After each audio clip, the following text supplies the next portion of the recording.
Hello, my name is Erin. Most of you probably recognize me.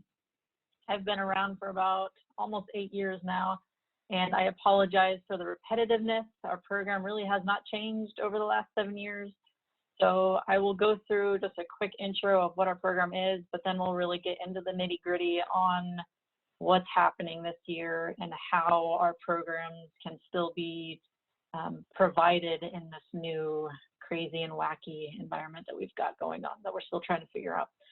I did want to mention before I get into my presentation, and I didn't want to interrupt Amy, and Amy, if you're still on, thank you very much for making the time for us. I really appreciate it. WIC, the program that I work for, is under the same contract as SNAP for the state of Alaska in regards to the equipment that's provided. It is provided by FIS, and we, as far as WIC, also provides what we call stand-beside terminals to our grocery stores. And I know that SNAP does not, I know that WIC does not provide wireless equipment. So if anybody's looking into getting a wireless device for SNAP from the state of Alaska, just make sure that the information that was shared today is still accurate. The contract that we have with FIS does expire, so there is always a potential that the devices provided by FIS may need to be returned, and you may have to get different devices from a different company. So just a little disclaimer that if you do decide to go that route and get equipment from FIS, there is a potential that you may have to return it at some point. Just putting that out there. So as far as my presentation, let me see if I can do this right. Let's see, we will share my screen first.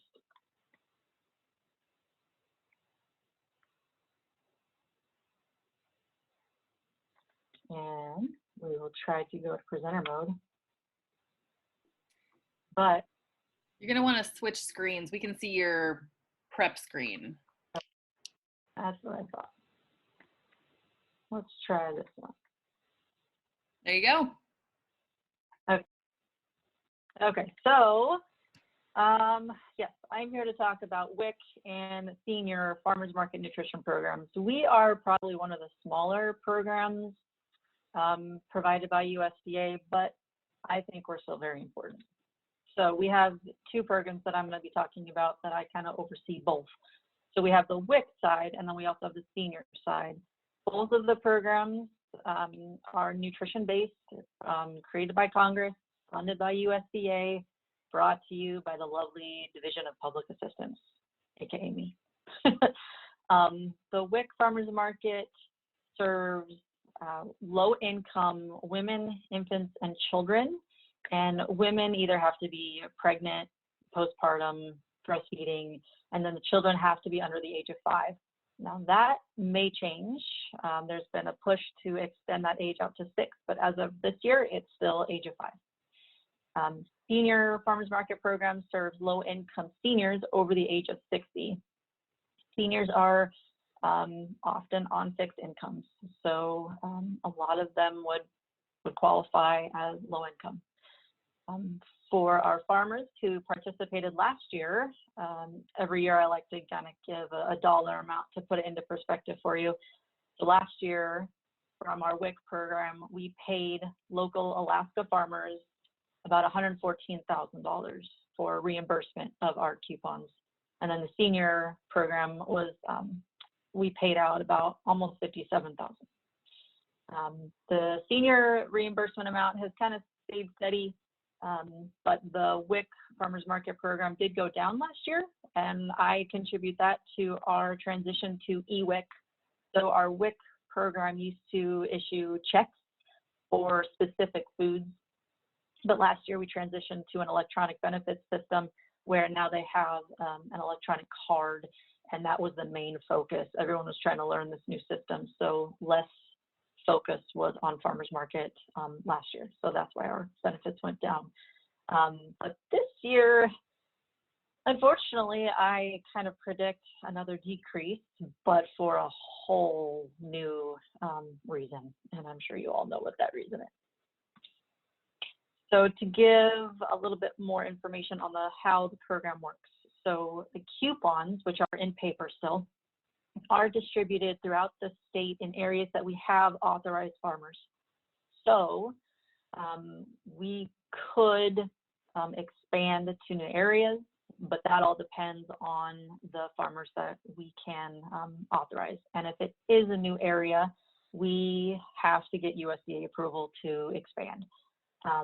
It's not necessarily out of the picture, but it is kind of an annual process. I know we have some markets that are interested in joining. That is something that I have on my radar, and we will be requesting hopefully some expansion funding for next year. But if you are in an area that does not already serve the WIC and the Senior Farmers Market Program, please reach out to me and let me know that you're interested so we can start getting that ball rolling. Senior coupons are distributed, again, in the same kind of areas for the most part, not in every area, because we need basically interest from a local, like a nonprofit or a senior agency to want to participate and be our feet on the ground. We do not pay our senior distribution agencies. Most likely they are senior centers that want to serve their community, or like senior housing facilities that service low income. So most likely all of their residents are eligible. So it kind of makes it easy for them to distribute these coupons to people that they know already qualify. How much do we give out to each participant? We give out 6 $5 coupons. So each eligible person receives $30. May not seem like a lot, but when you're talking about maybe a couple, a senior couple, their household can get up to $60 to spend between June 1st and the end of October. A mom and 2 kids, they'll get 90. So it can add up pretty quickly. And then again, when the coupons are valid starting June 1st, even though some farmers markets start before that, our coupons are not valid until June 1st, but they do go through the end of October if there's still produce available in their area. We do ask our agencies who are face-to-face, or in this case, at least talking to the participants over the phone or email, that they do try to use those coupons before the season starts wrapping up, because produce will then become a little bit harder to find. Let's go to the next one. So I've gotten a couple of slides separate here. So the first 2 slides here relate to those of you who have a farm, not market managers, but farmers. In order to qualify, these are the 3 big ones that I always ask people who call me who are interested is, do you grow at least 33% of the produce you sell? And then your operation hours. So you have to be open for at least 3 hours on a consistent day of the week for at least 8 weeks during the season. They don't have to be consecutive weeks. They just have to be at least 8 days during the season, which is again June 1st through the end of October. And then whatever location you're using to meet that requirement also needs to be consistent. Even though you're open 8 days during the summer, you have to be in the same location. It makes it a lot easier and a lot more manageable for our low-income families who may have transportation issues. So if they don't have a car, if they have to rely on the bus, being in a consistent location on the date that we tell them that you're going to be there is a big deal for them, in order for them to even want to use their coupon sometimes.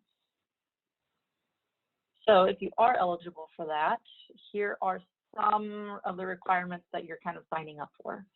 So there is an annual training teleconference that happens every year. In fact, I'll show you.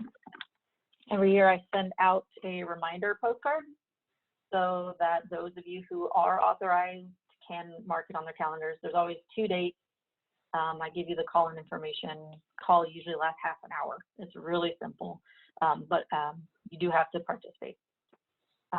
Next big thing is know what you can sell.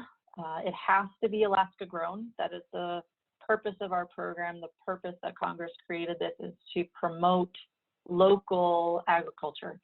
So the produce that you do sell has to be Alaska grown. There is one kind of exception. So honey, if you are a honey producer in Alaska, honey can be sold in exchange for senior coupons, but not the WIC ones. Every year I get asked if potted plants and herbs can be purchased. Unfortunately, they cannot. Don't ask me why. It's a federal rule.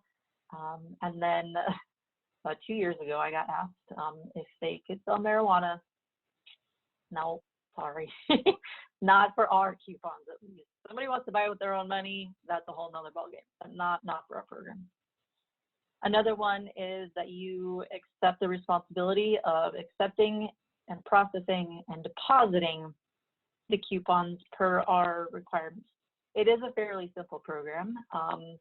And this year, for those of you who are returning, if you accept senior coupons, you do not have to mail them or deliver them to a separate agency. We have now grouped that process with our WIC coupons. So now all of the coupons that you accept from our 2 programs, you can just deposit straight into your bank. Super simple. I am wondering why it took us so long to do that. And then the last one is we do occasionally visit the farmer's market. I will probably not because of the travel thing, but I do have people on the ground that can do kind of a routine monitoring visit for our program. It is a federal program, so we are required to do some kind of in-person visits with farmers. So if we do, it's really casual. We announce ourselves, so it's not like a big surprise. And we just want to observe and see that there's produce and see that you're following the really basic requirements for our programs, and that's about it. And then if you have questions or have somebody new working for you or have a volunteer that has questions, we're right there to answer questions right in person. And I see that there's quite a few questions coming in. We'll get to those at the end. Thank you for listening and participating. So the next one is a farmer's market. So if you're a farmer's market manager, the big thing to know is that farmers markets cannot accept our coupons. The authorization and the payment have to be on the farm or farmer level. That is a federal requirement that I have to identify where every penny goes and who it gets paid to. So if a farmer's market did kind of like a token system, I would not be able to identify what penny was spent at which farm stand. So on the contrary, the benefit to the market is that I help promote your market and get our participants to your market and to your farmers. So to be qualified as a farmer's market for our programs, you have to have at least one authorized farmer for one of our programs. Your market has to meet the same requirements for operating hours and sales location, which I think in the years past we've had up to 9 farmers markets authorized. And the big push for me to get farmers markets authorized is that the expenses that the market incurs and pays for a season helps us meet our federally required state matching requirement. We would not have a program, in my opinion, we would not have these programs if it were not for the expenses that our markets pay. If the markets did not report to me the expenses that they had throughout the season, I would have to go to our governor and ask for money, the 30%, to fund our programs. And with the way our budget has been going lately, I personally, I don't know. I don't think I have enough pull, but maybe the Farmers Market Association does. A couple years ago, the Farmers Market Association wasn't really active, and that's when we really started, or I started really reaching out to markets to say, hey, how much did you spend on, renting the space? How much did you spend on getting a portable toilet how much did you spend on water, internet, all that kind of stuff. So for those of you who are authorized markets, I want to thank you again for working with me, and hopefully I can help promote your markets again and more this year, especially with the changes that are happening. So as an authorized farmers market, what are you signing up for? You participate in the same training call that the farmers do, just so you can listen, hear what training is being provided. And then the big part that I ask of you, other than what your expenses are for the season, is to just be on the ground and help. If people have questions about our program, be there. And if you don't know the answer, send them to me. Help farmers and shoppers know what produce they can buy with our coupons. Usually it's fairly straightforward, I would imagine. But again, if you have questions, let me know. And then at the end of the season, try to help remind the farmers to submit the coupons for reimbursement before it's too late. And then same thing goes for the monitoring. The requirements for monitoring for a farmer's market are super, super simple. But again, it is a federal program, so we have to at least document that we visited the market and ask them simple questions. So if I've interested any of you who are not authorized yet, the packet to apply is very easy. It's a 3-page application, basically asking for your basic contact information. Where are you going to be selling? What are you going to be selling? I have a whole list of produce and herbs and honey that you can check off. And then we also need your banking information, because when you deposit your coupons for reimbursement, the payment goes electronically. Super, super convenient, super quick. And then a signed agreement. The signed agreement just outlines what my responsibilities are as a state agency, what your responsibility is as an authorized farmer or a market. And there is a penalties and sanctions schedule, I guess is what they call it. But I have rarely had to do any kind of penalty for farmers.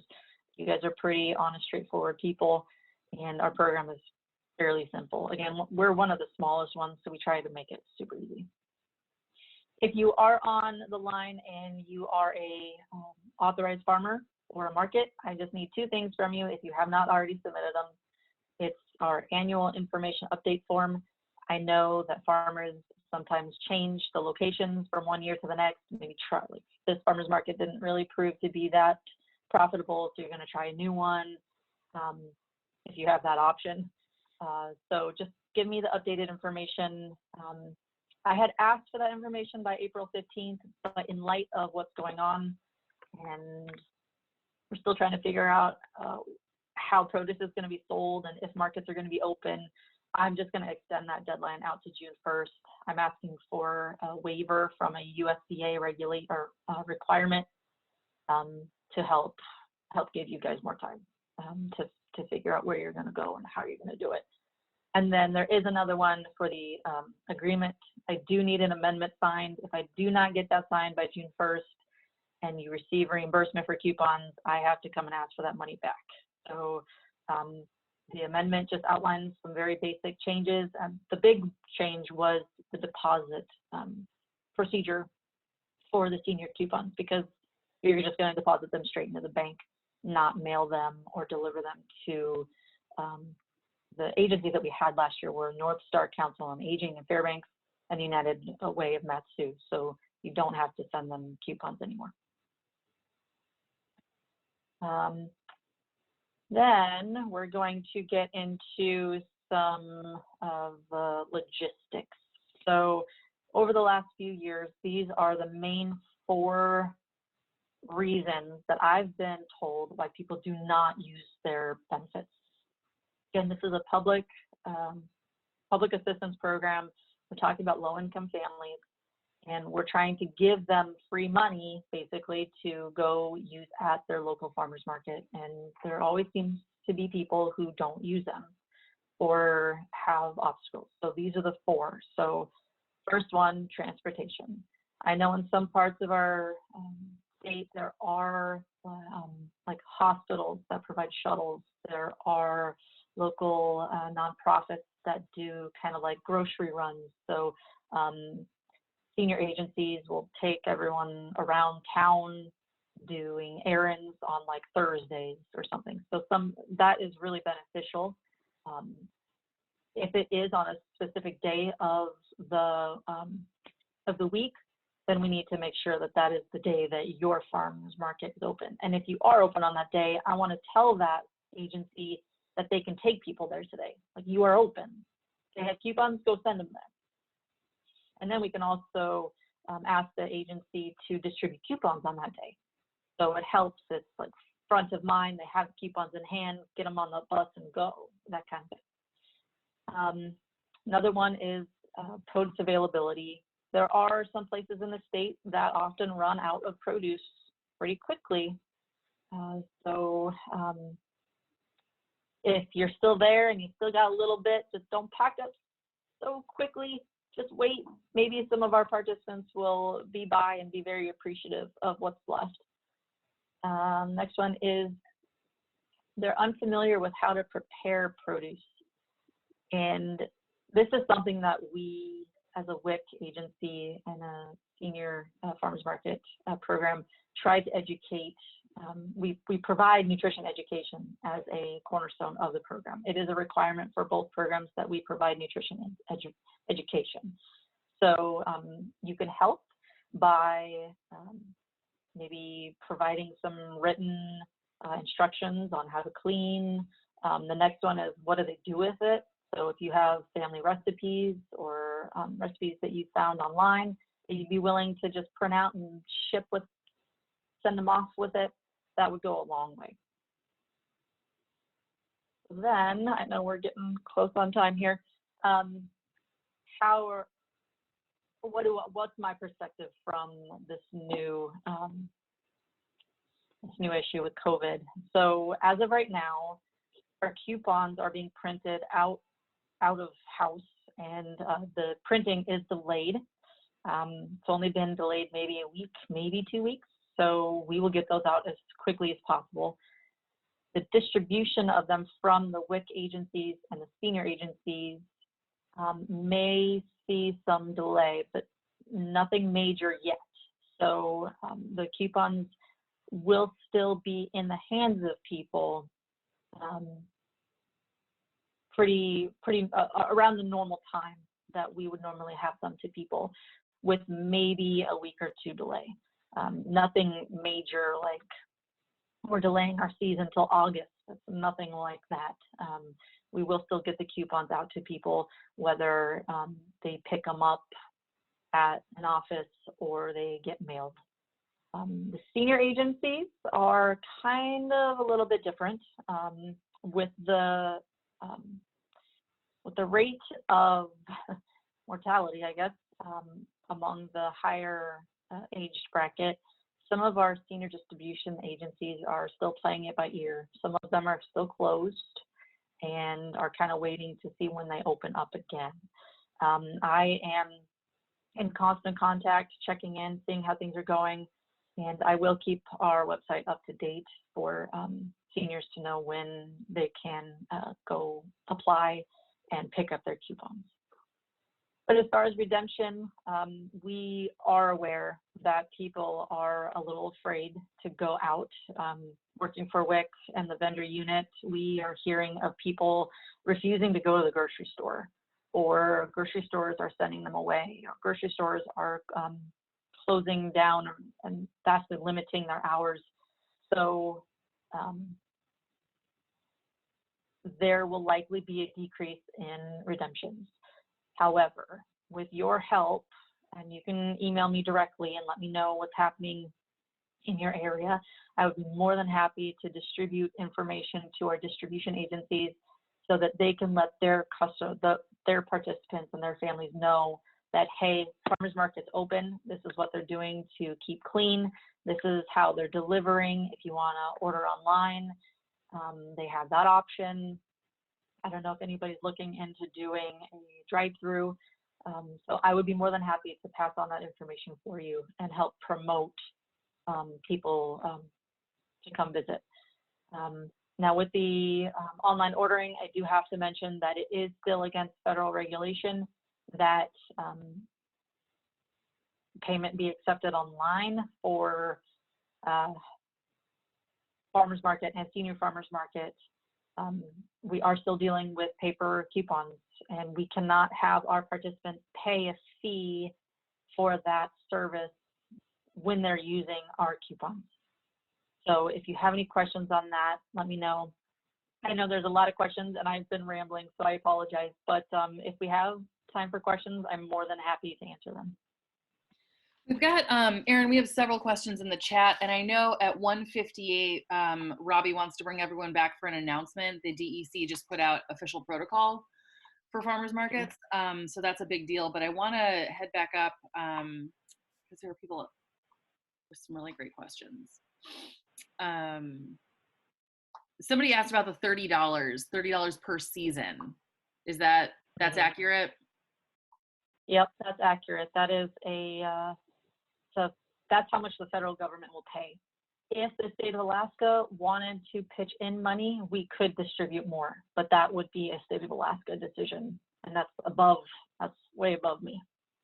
And then someone asked if, are people eligible for these coupons in addition to coupons they already get to spend for specific items at the store?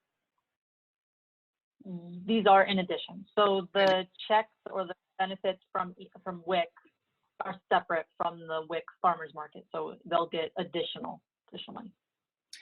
And this is a great question. Do you track the value of benefits distributed versus benefits redeemed? And where do we find that information? I have a statewide figure.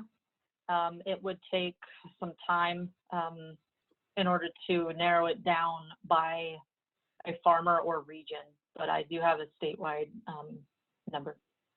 And if anybody wants that, it's basically public information, so I can just shoot me an email. Okay, great. And then when will markets move to WIC cards? So Amy had mentioned in her presentation that the National Association is working on an FMNP option, and I am personally very excited. I'm a huge supporter over the last couple of years, watching them continue this progress. So if their pilot goes as planned, I would imagine that we might be able to make something happen next year or the year after if everything goes as planned.